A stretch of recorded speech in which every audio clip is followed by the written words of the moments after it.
కూడా నేను లోక్సభలో ఆమోదించారు, ఇప్పుడు రాజ్యసభలో ఆమోదించబోతున్నారు. సంతోషం. ఇప్పటికి లేట్ అయింది. అమరావతి రాజధాని అనేది ప్రజల కోరిక. అది కమ్యూనిస్ట్ పార్టీ 1952 నుంచి కూడా మెడ్రాస్ నుంచి బయటకు వచ్చినప్పుడు కూడా విజయవాడ క్యాపిటల్ అవ్వడానికి సిపిఐ భారతదేశంలో ఆంధ్రదేశంలో రాజకీయ పార్టీలో మొట్టమొదటి కోరిన సిపిఐ ఒకటి క్యాపిటల్ కావాలి విజయవాడ. సంతోషం. అయితే విచిత్రం ఏంటంటే ఈ వైసీపీ పార్టీ నాకు విచిత్రంగా కనిపిస్తాను. ఒక తప్పు చేస్తే తప్పును సమర్థించుకుంటూ పోవాలంటే 100 తప్పులు చేయాలి.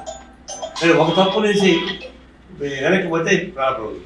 ఇప్పుడు వాళ్ళు తప్పుల మీద తప్పులు చేసి అమరావతిని 3 ముక్కలు చేసి దాని ఫలితంగా ప్రతిపక్షం ఆలోచిస్తుంటే ఇప్పుడు పార్లమెంటు ఆమోదించడానికి కూడా దాన్ని పే చేస్తున్నారు, బైకట్ చేశారు. అసెంబ్లీకి రాకుండా అయిపోయారు, పార్లమెంట్ బైకట్ చేశారు. ఇది విచిత్రంగా ఉంది వాళ్ళ పరిస్థితి. ఇప్పటికైనా జ్ఞానోదయం కలగకపోతే వాళ్ళు క్షమించారు. యువకుడు భవిష్యత్తు ఉన్నవాడు ఎందుకు నెగిటివ్ రోల్స్ చేస్తుంది జగన్మోహన్ నాకు అర్థం కాలేదు. ఆయన పాజిటివ్గా మార్పు తప్ప రాజకీయ భవిష్యత్తు ఉంది నాకు తెలుసు. రెండు టీడీపీ వాళ్ళు కూడా ఎంత చేశారు, ఇది ప్రత్యేక హోదా సాధిస్తారని చెప్పి హామీ ఇచ్చారు. బ్యాక్వర్డ్ జిల్లాలకి ఫండ్స్ ఇప్పిస్తారని చెప్పారు. ఈ విభజన చట్టంలోనే ఉంది, అది పార్లమెంట్ అమలు చట్టంలో ఉంది. మరి స్పెషల్ హోదా రాలేదు, ప్రత్యేక హోదా రాలేదు, మరి దాని మాట్లాడలేదు.